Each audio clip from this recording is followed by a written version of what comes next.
Everyone, welcome to our channel math cool. और आज हम लोग देखेंगे S5 सिमेट्रिक ग्रुप के बारे में। Symmetric group S5। तो इसमें मैं क्या बताऊंगी कि आप लोगों को इसमें कौन कौन से एलिमेंट्स आते हैं, एलिमेंट्स किस तरीके के दिखेंगे और कितने एलिमेंट्स होंगे ये बताना चाहूंगी।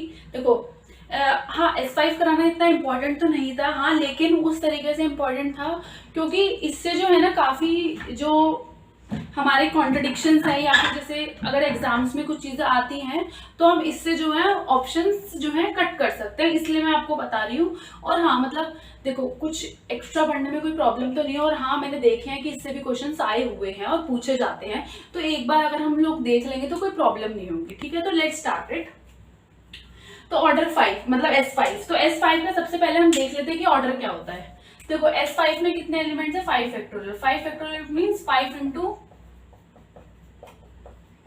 देखो 5 4 20 इंटू 6, तो यानी कि कितने एलिमेंट्स हो गए? 120। तो इसमें कितने एलिमेंट्स हो गए अगर मैं डायरेक्टली लिख दूं तो 120 एलिमेंट्स। अब देखो, जैसे मैंने एलिमेंट्स निकालने का तरीका क्या बताया था, मैंने पार्टीशनिंग का तरीका बताया था कि हम क्या करते हैं, पार्टीशन करते हैं इस सेट का। तो देखो अब मुझे 5 का पार्टीशन करना है, ठीक है। तो एक तो क्या हो गया पार्टीशन 1 1, मतलब उसको 5 को भी देखो, पार्टीशन का क्या मतलब होता है एक बार देख लो। मुझे क्या करना होता है, अगर मैं पार्टीशन ऑफ n करती हूँ तो how I can write n as sum of summation ki's where ki's are always less than equals to n, positive. ठीक है, पॉजिटिव इंटीजर्स, और मुझे n को कैसे लिखते हैं? Summation of ki's। तो कितने तरीके के पार्टीशन हो सकते हैं? एक तो देखो हम किसको ऐसे लिख सकते हैं, अगर आप देखो 1 + 1 + 1 + 1, और कैसे लिख सकती हूँ मैं इसे? देखो 1 + 1 + 1 + 2 लिख सकती हूँ, और 1 + 2 + 2 लिख सकती हूँ। ठीक है,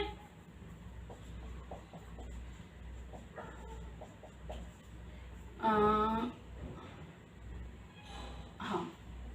ऐसे लिख सकती हूँ। तो ये तो क्या हो गया 2 के करस्पॉन्डिंग, और कोई 2 के करस्पॉन्डिंग नहीं बन सकता। अब मेरे को क्या करना पड़ेगा? 3 ऐड करना पड़ेगा। तो 1 + 1 + 3, एक तो ये बन गया। और क्या बन सकता है मेरा? और मैं एक और बना सकती हूँ, 2 + 3 भी 5 होता है। ठीक है, एक तो ये बन गया। और क्या बनेगा मेरा? एक मैं बना सकती हूँ 1 + 4, और लास्ट मेरा बन जाएगा 5। ठीक है ना? तो देखो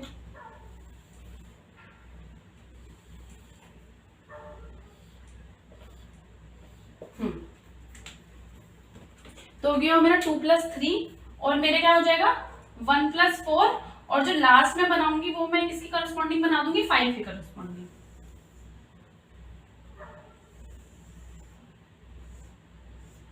5 को मैं 5 की, तो देखो पार्टीशन काउंट करो 1 2 3 4 5 6 7। तो मैंने लास्ट टाइम भी बताया था कि पार्टीशन को हम कैसे लिखते हैं? P से। तो अगर मैं पार्टीशन ऑफ 5 की बात करूँ तो कितने होंगे? 7। मैं किसकी बात करूंगी? एलिमेंट्स की बात करूंगी। ठीक है, तो अब आप देखो, अगर आप यहाँ पे देखोगे 1 1 1 साइकिल है, तो इसका ऑर्डर क्या होगा? 1 होगा। जब इसका ऑर्डर 1 आ गया, और 1 1 यानी कि जो आइडेंटिटी एलिमेंट आ गया, तो इसमें नंबर ऑफ एलिमेंट्स कितने आ गए? 1। अब देखो 1 1 1 2, मतलब साइकिल डिकम्पोजिशन ऐसे होना चाहिए। तो मैं आपको एग्जांपल लिख देती हूँ, जैसे 1 2 आ गया, या 1 5 आ गया, या 2 7 आ गया। तो इस तरीके की साइकिल डिकम्पोजिशन होगी। देखो इसका क्या मतलब होता है? 1 1 1, मतलब ये क्या होनी चाहिए कि 1 साइकिल कितनी होनी चाहिए? 3 तो 1 साइकिल होनी चाहिए, और एक क्या होनी चाहिए? 2 साइकिल। तो देखो 1 2 में अगर आप इस तरीके से देखो 1 2 है, इसको मैं और कैसे लिखते थे? 3 4 5। तो इसमें देखो ये एक 2 साइकिल हो गई, और एक ये साइकिल, और एक ये साइकिल। तो इस तरीके से आप लोग समझ जाओ कि इसका लिखने का मतलब ये होता है। अब आप देखो ये एक तरीका होगा, ये एक हो गया, तो इसका ऑर्डर क्या बना? 2 हो गया इसका ऑर्डर। सिमिलरली देखो मैंने बताया था कि इसमें क्या लेते हैं? एलसीएम लेते हैं। एलसीएम लेते हैं, अगर हमें साइक्लिक डिकम्पोजिशन लिख दी है ना, तो हम एलसीएम लेते हैं। वो क्या होता है? ऑर्डर। 2 और 2 का एलसीएम क्या हो गया? 2 हो गया। तो इसका ऑर्डर भी क्या आ गया? 2। इसमें मैं एलिमेंट्स लिख के बता देती हूँ। देखो 1 2 3 4 इस तरीके के एलिमेंट्स आ गए, या फिर लिख लो आप 1 5 2 3, इस तरीके के एलिमेंट्स आ गए। तो इसका अब ये हो गया। अब देखो 1 1 3, अब 1 1 3 में क्या होगा? अब 1 1 3 है साइकिल, मतलब कि इसका अगर 1 1 3 का एलसीएम लेंगे तो 3। इसमें एग्जांपल देख लो, देखो 1 2 3 भी आएगा, 5 2 1 भी आएगा, ये सारे इसके एग्जांपल्स हो जाएंगे। सिमिलरली 2 + 3, अब 2 और 3 का एलसीएम लो तो क्या आएगा 6, यानी कि अगर इसके करस्पॉन्डिंग अगर मैं कोई साइकिल लिखूंगी तो उसका ऑर्डर क्या आएगा 6 एलिमेंट लिखूंगी। तो इसके एग्जांपल देख लो 1 2 3 4 5, तो ये एक एग्जांपल हो गया। और देख लो 2 5 और बचे हुए एलिमेंट्स लिख दो 1 3 और 4, तो ये क्या एग्जांपल हो गया। तो ये किसका एग्जांपल हो गया 2 + 3 डिकम्पोजिशन का। अब 1 + 4, यानी कि एक साइकिल तो होनी चाहिए लेंथ 1 की और एक साइकिल होनी चाहिए लेंथ 4 की, तो 1 और 4 का एलसीएम कितना होता है 4। अब इसका एग्जांपल शायद आप लोगों को आप गेस भी कर सकते हो 1 2 3 4 या 1 2 3 4 1 4 2 3, तो इस तरीके से एग्जांपल्स आ जाएंगे। अब 5 है, 5 ऑर्डर मतलब 5 मतलब इसका एलसीएम लो 5, यानी कि 5 लेंथ की साइकिल 1 2 3 4 5, कुछ भी लिख लो 2 3 4 5 1, ये वैसे सेम ही हुई 1 5, ठीक है। तो ये इस तरीके से एग्जांपल्स आ गए। तो ये तो हमने एग्जांपल देख रहे। अब मुझे लिखना है नंबर ऑफ एलिमेंट्स कितने आएंगे, ठीक है।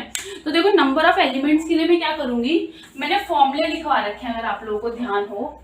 देखो अगर वो सिंपल लेंथ की साइकिल है, एक फॉर्मूला होता है NCR R-1 फैक्टोरियल। अगर ये क्या है साइकिल ऑफ लेंथ 1 है,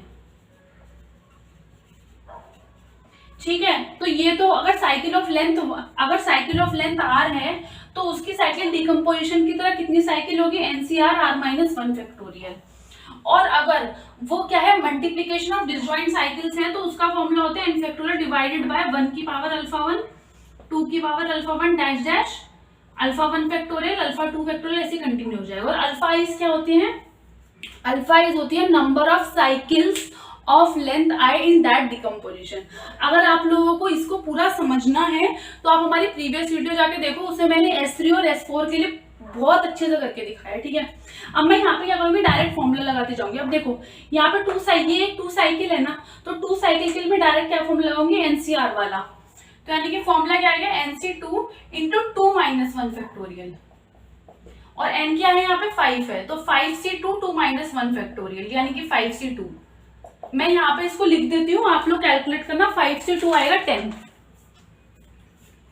तो यहाँ पे नंबर ऑफ एलिमेंट्स इस टाइप की साइकिल के कितने हो गए 10 हो गए। अब देखो पहले मैं सिंपल कर देती हूँ। देखो यहाँ पे ये क्या है सिर्फ एक 3 साइकिल है ना, तो 3 साइकिल के लिए क्या फॉर्मूला होगा 5C3 3 - 1 फैक्टोरियल 5C3 × 2, तो ये 20 आ जाएगा, ठीक है। अब यहाँ पर ये साइकिल सिंपल है मेरी, देखो यहाँ पे 2 साइकिल आ गई ना, यहाँ पे 2 साइकिल का मल्टीप्लीकेशन हो गया, तो सिंपल नहीं है, ये एक साइकिल नहीं है, ये एक परम्यूटेशन है। अब देखो ये 4 है, यानी कि एक 4 साइकिल है, तो ये क्या होगा 5C4 5 होता है, और 3 - 3 फैक्टोरियल 3 × 6 30, ठीक है। अब यहाँ पे 5 साइकिल लिखनी है, 5 साइकिल के लिए 5C5 5 - 1 फैक्टोरियल कितना आ गया 5C5 1 होता है, और 5 - 1 4 फैक्टोरियल, ठीक है। ये चीज हो गई। अब मेरी ये 2 साइकिल बची जो कि डिफिकल्ट वाले, ये वाली और ये वाली। अब देखो इसके लिए मैं आपको बताते चलती हूँ, मैं ये वाला फॉर्मूला लगाऊंगी, क्यों, क्योंकि अब देखो ये किसका मल्टीप्लीकेशन है 2 साइकिल्स का है। अब देखो इसमें पहले वाले में, इसमें मैं बता रही हूँ, इसमें क्या है देखो α2 क्या है 2 है, और सारे अल्फा इज क्या है 0 है, ठीक है। तो यहाँ पे फॉर्मूला लगाते हैं, तो n फैक्टोरियल मतलब 5 फैक्टोरियल, तो 5 फैक्टोरियल डिवाइडेड बाय, देखो इसकी पावर 0 क्या आएगी 1, और 0 फैक्टोरियल भी क्या होता है 1 होता है, तो सिर्फ मैं यहाँ पे जहाँ पे α2 है मैं वो लिखूंगी, तो यानी कि 2 की पावर 2 × 2 फैक्टोरियल। तो इसको सॉल्व करते हैं, 5 फैक्टोरियल डिवाइडेड बाय 4 × 2, तो आ जाएगा 5 3 × 15, ठीक है। ये आ गया। अब मैं यहाँ पे क्या 2,3, अब देखो 2,3 में क्या है, अगर आप 2 साइकिल देखो कितनी 2 साइकिल है, एक है 2 साइकिल, और 3 साइकिल कितनी है वो भी एक है, और सारे अल्फा इसके आगे 0 आ गए, तो जो नॉन जीरो है मैं उनका कंसिडर करते चलूंगी।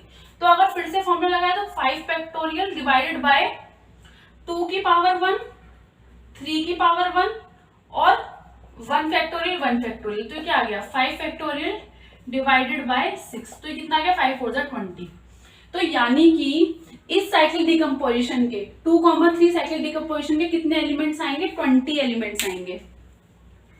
ठीक है, तो इसको आप ऐसे भी लिख सकते हो,